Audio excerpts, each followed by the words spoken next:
தேர்தல் அலுவலர்கள் ஆய்வு என்கின்ற பெயரில் சாதாரண வியாபாரிகளை விரட்டி வதைப்பது கண்டிக்கத்தக்கது என்று கடிந்துரைத்துள்ள தமிழ்நாடு வணிகர் சங்க பேரமைப்பு தலைவர் விக்ரமராஜா, ஆன்லைன் வணிகத்தால் தங்களது வியாபாரம் 35 விழுக்காடு பறிபோய்விட்டது எனவும், கார்ப்பரேட் நிறுவனங்களின் ஆதிக்கத்தால் இன்னும் 5 ஆண்டுகளில் 10 லட்சம் சிறு வணிகர்கள் காணாமல் போகும் அபாயம் உள்ளதெனவும் தெரிவித்துள்ளார். அதிகாரிகள் அத்துமீறல் என்பது சாமானிய வியாபாரிகளை விரட்டி வறுத்தெடுத்துக் கொண்டிருக்கிறார்கள்.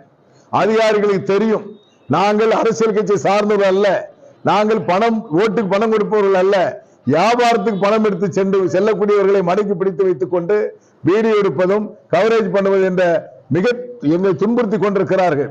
ஆன்லைன் வர்த்தகத்தின் மூலமாக 35 விழுக்காடு எங்கள் வியாபாரம் பறிபோய் இருக்கிறது. மீதமுள்ள சாமானியர்களை பாதுகாப்பதற்கு மத்திய மாநில அரசுகள் கட்டாயமான ஒரு பாதுகாப்பு சட்டத்தை நிறைவேற்றப்பட்டு சாமானியர்களை பாதுகாக்கப்பட வேண்டும். நாங்கள் உங்கள் வாக்காளர்கள், அண்டை மாநிலத்தை சார்ந்தவர்கள் கடன் எடுத்து தமிழ்நாட்டு வியாபாரிகளை வெளியேற்றிக் கொண்டிருக்கிறார்கள். இந்த ஆபத்தான நிலை நீடிக்குமேயானால் இன்னும் 5 ஆண்டுகளில் 10 லட்சம் சிறு வியாபாரிகள் காணாமல் போவார்கள் என்பதை வருத்தத்தோடு நான் தெரிவித்துக் கொள்கிறேன்.